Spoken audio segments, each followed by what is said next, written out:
Assalamualaikum warahmatullahi wabarakatuh. Selamat datang di video pembelajaran pendidikan kewarganegaraan. Di video kali ini kita akan belajar materi untuk kelas 9, yaitu di bab yang kedua, pembukaan Undang-Undang Dasar Negara Republik Indonesia tahun 1945. Untuk materi yang pertama yaitu makna alinea pembukaan Undang-Undang Dasar Negara Republik Indonesia tahun 1945.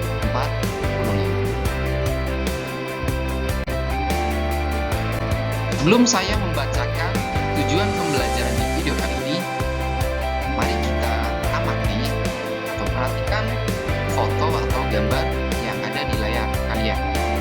Nah, di foto tersebut merupakan salah satu kegiatan pemilihan ketua OSIS. Tentunya kalian juga pernah melaksanakan kegiatan tersebut pada saat kalian kelas 7 atau kelas 8 saat pemilihan ketua OSIS di sekolah. Kegiatan pemilihan ketua OSIS merupakan contoh penerapan nilai demokrasi di sekolah. Rangkaian kegiatan tersebut merupakan bagian perwujudan pokok-pokok pikiran yang terkandung dalam pembukaan Undang-Undang Dasar Negara Republik Indonesia tahun 1945. Adapun tujuan pembelajaran di video kali ini yang pertama yaitu setelah membaca uraian materi pada bab ini, peserta didik mampu menjelaskan makna alinea dan pokok pikiran pembukaan Undang-Undang Dasar Negara Republik Indonesia tahun 1945 dengan baik. Yang kedua, setelah membaca sebuah informasi yang disajikan, peserta didik mampu menganalisis dan mengintensifkan makna alinea serta pokok-pokok pikiran pembukaan Undang-Undang Dasar Negara Republik Indonesia tahun 1945 yang terkandung dalam wacana tersebut dengan tepat. Setelah melakukan pengamatan, peserta didik mampu mengidentifikasi dan menerapkan pokok-pokok pikiran pembukaan Undang-Undang Dasar Negara Republik Indonesia tahun 1945 dalam kehidupan sehari-hari dengan baik. Dan yang keempat, setelah mempelajari seluruh materi pada bab ini, peserta didik mampu menciptakan sebuah karya sederhana dengan baik. Di bab 2 ini ada 3 submateri yang akan kita pelajari. Submateri yang pertama adalah isi dan makna alinea pembukaan Undang-Undang Dasar Negara Republik Indonesia tahun 1945. Yang kedua, pentingnya pokok-pokok pikiran pembukaan Undang-Undang Dasar Negara Republik Indonesia tahun 1945. Dan yang ketiga adalah mewujudkan pokok-pokok pikiran pembukaan Undang-Undang Dasar Negara Republik Indonesia tahun 1945 dalam kehidupan sehari-hari. Kita memasuki di submateri yang pertama yaitu isi dan makna alinea pembukaan Undang-Undang Dasar Negara Republik Indonesia tahun 1945. Tentunya kalian sangat sering mendengar pembacaan pembukaan Undang-Undang Dasar Negara Republik Indonesia tahun 1945 pada saat kalian mengikuti upacara bendera, entah itu pada saat upacara bendera hari Senin ataupun acara bendera peringatan Hari Ulang Tahun Negara Republik Indonesia. Alinea pembukaan Undang-Undang Dasar Negara Republik Indonesia terdiri dari 4 alinea. Alinea yang pertama memuat pokok pikiran setiap bangsa mempunyai hak mutlak untuk merdeka. Alinea kedua memuat pokok pikiran bahwa bangsa Indonesia perlu upaya untuk memerdekakan terlebih dahulu bangsa Indonesia dari penjajahan, baru menentukan nasib bangsa dan negara. Alinea ketiga yaitu bangsa Indonesia meyakini bahwa tercapainya kemerdekaan bangsa Indonesia bukan semata-mata hasil usaha manusia, melainkan karunia Tuhan yang Maha Esa. Dan alinea yang keempat adalah bentuk negara yang dipilih, yaitu kesatuan dengan kedaulatan di tangan rakyat dan dijalankan sesuai dengan Pancasila. Kita pelajari setiap alinea pertama, ya. Alinea pertama, alinea kedua, alinea ketiga, dan alinea keempat. Alinea yang pertama yaitu bahwa sesungguhnya kemerdekaan itu ialah hak segala bangsa, dan oleh sebab itu maka penjajahan di atas dunia harus dihapuskan karena tidak sesuai dengan peri kemanusiaan dan peri keadilan. Dalam kalimat atau alinea pertama ini terdapat hak kodrati untuk merdeka yang terlihat pada kalimat bahwa sesungguhnya kemerdekaan itu adalah hak segala bangsa. Apa itu hak kodrati? Hak kodrati adalah hak yang diberikan oleh Tuhan Yang Maha Esa, yaitu hak yang melekat di setiap manusia. Alinea pertama ini menjelaskan bahwa kemerdekaan itu ialah hak segala bangsa, bukan hak tiap perseorangan dan tiap individu. Praktik penjajahan yang terjadi di setiap negara, khususnya di negara Indonesia, merupakan praktik yang mengancam hak kodrati setiap bangsa. Bangsa yang terjajah mengalami penderitaan dan penindasan yang begitu sangat berat. Dengan demikian, penjajahan yang tidak sesuai dengan pri kemanusiaan dan pri keadilan ini harus dihapuskan di atas dunia. Oleh karena itu, alinea pertama ini memberikan atau menegaskan bahwa bangsa Indonesia mempunyai tugas mulia, yaitu menjunjung tinggi kemerdekaan dan menghapuskan penjajahan di atas dunia.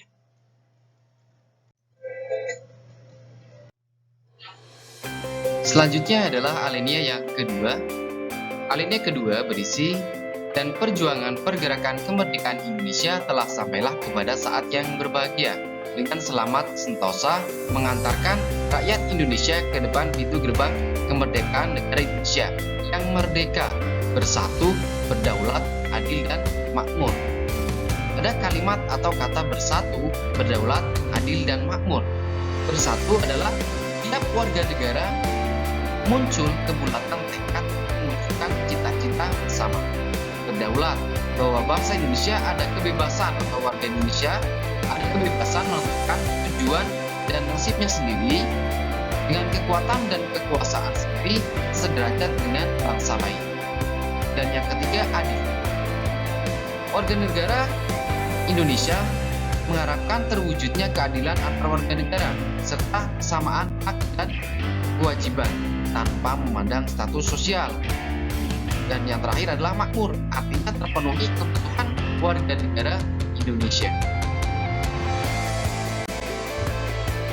Alinea ketiga, atas berkat rahmat Allah yang Maha Kuasa dan dengan didorongkan oleh keinginan itu supaya berkehidupan kebangsaan yang bebas, maka rakyat Indonesia menyatakan dengan ini kemerdekaannya. Ada pernyataan sesuai dengan proklamasi yang dibacakan pada saat 17 Agustus 1945, yaitu pada kalimat, maka rakyat Indonesia menyatakan dengan ini kemerdekaannya. Dengan demikian, ada hubungan antara proklamasi dengan pembukaan Undang-Undang Dasar Negara Republik Indonesia tahun 1945.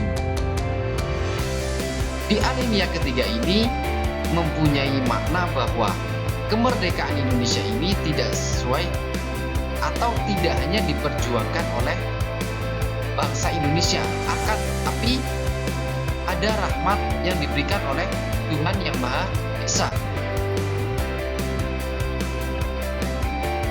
Nah, dari hal-hal tersebut, alinea ketiga ini mempunyai makna atau nilai-nilai religius, yaitu ada pada kalimat atas berkat rahmat Allah yang Maha Kuasa dan dengan didorongkan oleh keinginan Tuhan. Selanjutnya adalah alinea yang keempat, yaitu kemudian daripada itu untuk membentuk suatu pemerintahan negara Indonesia yang melindungi segenap bangsa Indonesia dan seluruh tumpah darah Indonesia dan untuk memajukan kesejahteraan umum, mencerdaskan kehidupan bangsa, dan ikut melaksanakan ketertiban dunia yang berdasarkan kemerdekaan, perdamaian abadi, dan keadilan sosial, maka disusunlah kemerdekaan kebangsaan Indonesia itu dalam suatu Undang-Undang Dasar Negara Indonesia yang terbentuk dalam suatu susunan negara Republik Indonesia yang berkedaulatan rakyat dengan berdasar kepada ketuhanan Yang Maha Esa, kemanusiaan yang adil dan beradab, persatuan Indonesia, dan kerakyatan yang dipimpin oleh hikmat kebijaksanaan dalam permusyawaratan perwakilan serta dengan mewujudkan suatu keadilan sosial bagi seluruh rakyat Indonesia. Di alinea keempat ini merupakan isi atau mempunyai makna, yaitu tentang tujuan negara dan dasar negara. Tujuan negara Indonesia mempunyai dua tujuan, yaitu tujuan khusus dan tujuan umum. Tujuan khususnya adalah melindungi segenap bangsa Indonesia dan seluruh tumpah darah Indonesia. Setiap warga negara Indonesia mempunyai hak dilindungi oleh negaranya, baik itu orang Indonesia yang berada di dalam negara Indonesia ataupun di luar negara Indonesia. Kemudian memajukan kesejahteraan umum. Setiap warga negara Indonesia mempunyai hak untuk hidup secara sejahtera dan secara makmur, artinya semua kebutuhan hidupnya itu terpenuhi, dan mencerdaskan kehidupan bangsa. Setiap warga negara Indonesia berhak mendapatkan ilmu pengetahuan. Adapun tujuan umum negara Indonesia itu ikut melaksanakan ketertiban dunia yang berdasarkan kemerdekaan, kedamaian abadi, dan keadilan sosial.